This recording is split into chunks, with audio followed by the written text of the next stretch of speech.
ನಮಸ್ತೆ. ಸಖತ್ ಟೇಸ್ಟಿಯಾಗಿ ಹಾಗೆ ಸಿಂಪಲ್ಲಾಗಿ ಬೇಳೆ ರಸಮ್ನ ಹೇಗೆ ಮಾಡೋದು ಅಂತ ಹೇಳ್ತೀನಿ. ಒಂದು ಕುಕ್ಕರ್ ತೊಗೋಬೇಕು. ಆ ಕುಕ್ಕರ್ಗೆ ಬೇಳೆ ಕೂಡ ಸೇರಿಸ್ಕೋಬೇಕು. ಆ ಬೇಳೆ ಆ ಬೇಳೆಗೆ ಸ್ವಲ್ಪ ನೀರನ್ನು ಹಾಕ್ಕೊಂಡು ಕೂಗಕ್ಕಿಡಬೇಕಾಗುತ್ತೆ. ನಾನಿದು ಫಸ್ಟ್ ಸ್ಟವ್ ಆನ್ ಮಾಡಿ ಕುಕ್ಕರ್ ಇಡ್ತಾಯಿದ್ದೀನಿ. ಸ್ವಲ್ಪ ಬೇಳೆ ಕುದಿ ಬರೋವರೆಗೂ ಕಾಯಬೇಕು. ನಾನಿಲ್ಲೊಂದು ಈರುಳ್ಳಿನ ಉದ್ದುದ್ದಾಗಿ ಕಟ್ ಮಾಡಿ ಹಾಕೋತಾ ಇದ್ದೀನಿ. ಹಾಗೆ ಟೊಮೊಟೊ ಕೂಡ 2 ತಗೊಂಡಿದ್ದೀನಿ. ಅದನ್ನು ಚಿಕ್ಕದಾಗಿ ಕಟ್ ಮಾಡಿಕೊಂಡು ಅದನ್ನು ಕೂಡ ಹಾಕ್ತಾಯಿದ್ದೀನಿ. ಹಾಗೆ ನಾನು ಇದರಲ್ಲಿ 2 ವೀಸಲ್ ಕೂಗಿಸ್ಕೊಂಡಿದ್ದೀನಿ. ಏನು ಕೂಗಿಸ್ಕೊಂಡ್ಮೇಲೆ ಅದು ಬೇಳೆ ಟೊಮೊಟೊ ಈರುಳ್ಳಿ ಬೆಂದಿರುತ್ತಲ್ಲ, ಅದನ್ನು ಒಂದು ಸೌಟಲ್ಲಿ ಸ್ಮ್ಯಾಶ್ ಮಾಡ್ಕೊಳ್ಳಿ. ಸ್ಮ್ಯಾಶ್ ಮಾಡಿದ ನಂತರ ಸ್ಟವ್ ಆನ್ ಮಾಡಿಬಿಟ್ಟು ನಾವು ಒಗ್ಗರಣೆಗೆ ರೆಡಿ ಮಾಡ್ಕೊಳ್ಳೋಣ.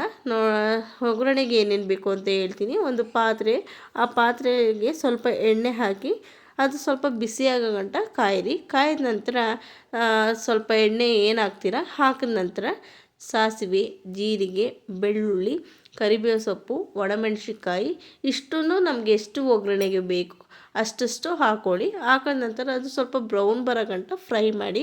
ಬೇಕು ಅಂದರೆ ನೀವು ಇದಕ್ಕೆ ಇಂಗನ್ನು ಹಾಕ್ಕೊಳ್ಳಿ, ಬೇಡ ಅಂದರೆ ಸ್ಕಿಪ್ ಮಾಡಿ. ನಾನು ಇದರಲ್ಲಿ ಇಂಗು ಹಾಕಿಲ್ಲ, ನಾನು ಯಾವುದು ಒಗ್ಗರಣೆಗೆ ಅಷ್ಟು ಹಿಂಗೆ ಹಾಕಲ್ಲ. ಬೇಕು ಅಂದರೆ ನೀವು ಹಾಕ್ಕೊಳ್ಳಿ, ತುಂಬ ಚೆನ್ನಾಗಿರುತ್ತೆ. ಇದು ಬ್ರೌನ್ ಬರೋ ಗಂಟ ಫ್ರೈ ಮಾಡಿದ್ಮೇಲೆ ನಾವು ಆಗಲೇ ಏನು ಬೇಳೆ, ಈರುಳ್ಳಿ, ಟೊಮೊಟೊ ಕೂಗಿಸಿ ಮಾಡಿಕೊಂಡಿರ್ತೀವಲ್ಲ ಆ ಒಗ್ಗರಣೆ, ಅದಕ್ಕೆ ಆ ಒಗ್ಗರಣೆಗೆ ಇದನ್ನು ಹಾಕ್ಬಿಟ್ಟು ಒಂದು ಕುದಿ ಬರೋವರೆಗೂ ಕಾಯಿರಿ. ತುಂಬ ಚೆನ್ನಾಗಿರುತ್ತೆ.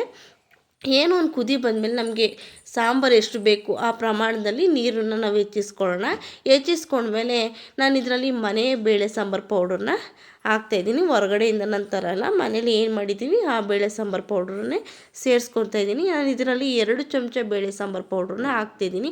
ಅದು ಒಂದು ಕುದಿ ಬಂದ ನಂತರ ನಮ್ಗೆ ರುಚಿಗೆ ಎಷ್ಟು ಬೇಕಷ್ಟು ಉಪ್ಪನ್ನು ನಾನು ಹಾಕೋತಾ ಇದ್ದೀನಿ. ಅದು ಒಂದು ಮಳ್ಳದ ಬಂದಮೇಲೆ ನಾನು ಆಗಲೇ ತೊಳೆದಿಟ್ಕೊಂಡಿರೋ ಕೊತ್ತಂಬರಿ ಸೊಪ್ಪನ್ನು ಕೂಡ ಸೇರಿಸ್ಕೊಂಡು ಹಾಗೆ ಕೈ ಆಡ್ತೀನಿ. ಯಾಕೆಂದರೆ ಕೈ ಆಡಲಿಲ್ಲ ಅಂದರೆ ನಾವು ಏನು ಬೇಳೆ ಕೂಗಿಸ್ಕೊಂಡಿರ್ತೀವ, ಏನು ಬೇಳೆ ಹಾಕಿರ್ತೀವಲ್ಲ ನೋಡಿ, ಅದು ಸಿಹಿ ಕೊಡೋ ಸಾಧ್ಯತೆ ಇರುತ್ತೆ. ಅದಕ್ಕೆ ಕೈ ಆಡ್ತಿರಬೇಕು. ಹಾಗೆ ಇದು ಅನ್ನಕ್ಕೆ ಮತ್ತು ಅಕಸ್ಮಾತ್ ತರಕಾರಿ ಏನೂ ಇಲ್ಲ ಅಂದಾಗ ತುಂಬ ಬೇಗ ಆಗುತ್ತೆ. ಇದು ಬೇಗ ಮಾಡ್ಬೋದು ಅಡುಗೆನ. ಈ ವಿಡಿಯೋ ನಿಮಗೆ ಇಷ್ಟ ಆದರೆ ಲೈಕ್ ಮಾಡಿ, ಶೇರ್ ಮಾಡಿ, ಸಬ್ಸ್ಕ್ರೈಬ್ ಮಾಡಿ. ಹಾಗೆ ಮುಂದೆ ನಿಮಗೆ ಯಾವ ವಿಡಿಯೋ ಬೇಕು ಅಂತ ಅಂದ್ಬಿಟ್ಟು ಕಮೆಂಟ್ ಮಾಡಿ. ಯಾರು ಇನ್ನೂ ನನ್ನ ವಿಡಿಯೋಗೆ ಹಾಗೆ ನನ್ನ ಐಡಿನ ಸಬ್ಸ್ಕ್ರೈಬ್ ಆಗಿಲ್ಲ ಅಂದರೆ ಬೇಗ ಹೋಗಿ ಸಬ್ಸ್ಕ್ರೈಬ್ ಆಗಿ. Thank you. ಧನ್ಯವಾದಗಳು.